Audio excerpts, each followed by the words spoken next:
साहित्य का मुझे एरिया टच करना है। अब बात ये है कि एक तो होता है परंपरागत कार्य किसी भी जाति विशेष का, और एक होता है रुचिपूर्ण क्षेत्र। तो अब साहित्य एक ऐसा है जो किसी ज़माने में ये समझा जाता था कि भाटों और चारणों का है। वो साहित्य लिखेंगे, वो आगे बढ़ाएंगे, वो कविताएं लिखेंगे, वो साहित्य की रचनाएं करेंगे, वो ग्रंथ लिखेंगे। तो ये एक पर्टिकुलर काम दे दिया गया था। लेकिन अब ईश्वर किसी को भी इस काम के लिए ऊपर की अपनी जो विशेष शक्तियाँ दे करके वो भेज सकता है। तो धीरे धीरे जैसे जैसे समय बदला, युग बदले, क्षेत्र बदले, और जैसे भारत आज़ाद हुआ तो बाद में सारी व्यवस्था ही चेंज हो गई। तो अब ऐसा नहीं है कि ITI कारपेंटरी में केवल कारपेंटरी करेगा, ऐसा नहीं है। अब कारपेंटरी ट्रेड में कोई भी जा सकता है, किसी भी जाति का व्यक्ति जा सकता है, इच्छा पे हो गई सारी चीज़ें। तो अब एक एरिया खुल गया कि सारी चीज़ें सबके लिए है। तो साहित्य एक ऐसी चीज़ है, विधा है, जिसका प्रभाव जो है वो एक जनमानस पे पड़ता है, और इसका जो परास है, एम्पलीट्यूड है, वो बहुत ही बृहद है। एरिया इसमें बंधित नहीं है। कहीं से गांव में भी हम देख सकते हैं कि कई सारे ऐसे लोग हैं जो साहित्य में न केवल रुचि रखते हैं बल्कि अच्छी अच्छी रचनाएं भी करते हैं, और ऑन द स्पॉट कर देते हैं। आशो कवि जिसको हम कहते हैं, तुरंत उनके मुंह से जैसे सरस्वती विराजमान है, हाथों हाथ निकलती है। तो ऐसे ही और भाषा का भी इसके अंदर कोई बाउंडेशन नहीं है। राजस्थानी के अंदर भी लोग बहुत अच्छी रचनाएं करते हैं, अपनी जो लोकल लैंग्वेज है उसमें हिंदी जो कि राष्ट्रभाषा है, और कुछ अंग्रेजी में भी अपना हाथ आजमाते हैं। तो अब ये जो लिखने की जो कला शैली है, ये इसमें सारे जो आयाम है वो क्रॉस कर लिए हैं।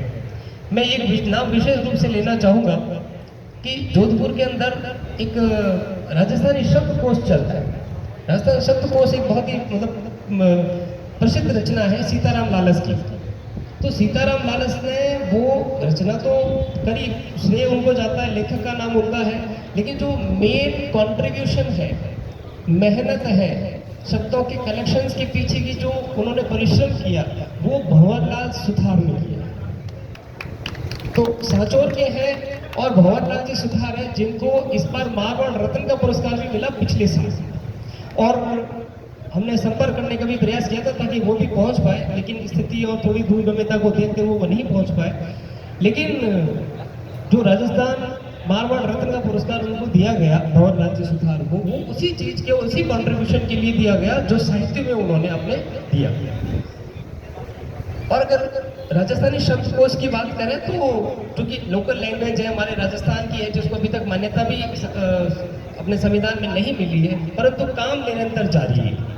हर लेवल पे जिसको जितना कार्यभार मिलता है वो अपने लेवल पे अपने अधिकारों का प्रयोग करके राजस्थानी की तरफ सेवा करने में लगा हुआ है।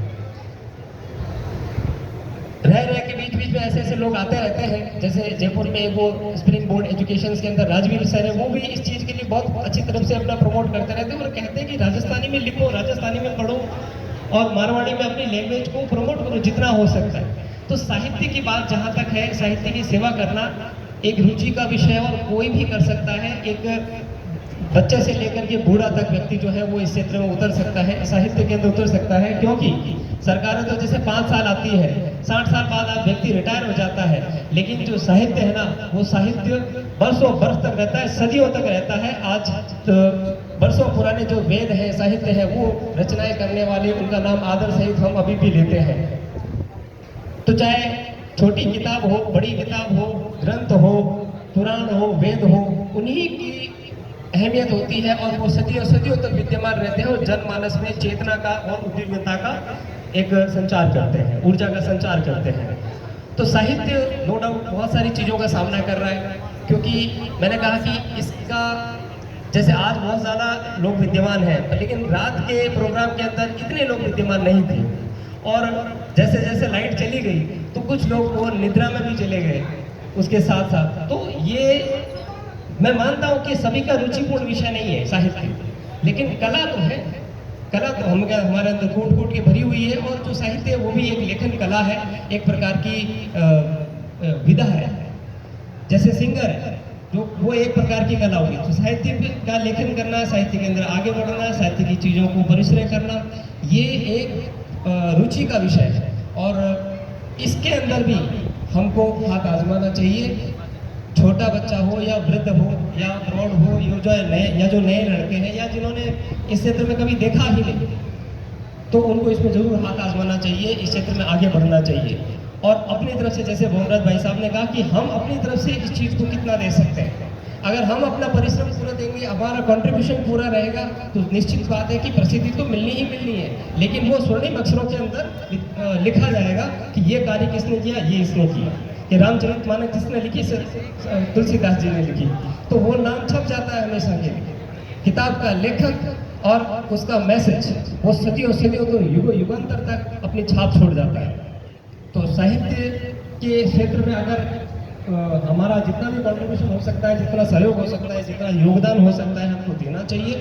और अगर कुछ अड़चने आती है तो उसको दूर करना चाहिए। मैं एक छोटा सा उदाहरण दूंगा साहित्य का ही।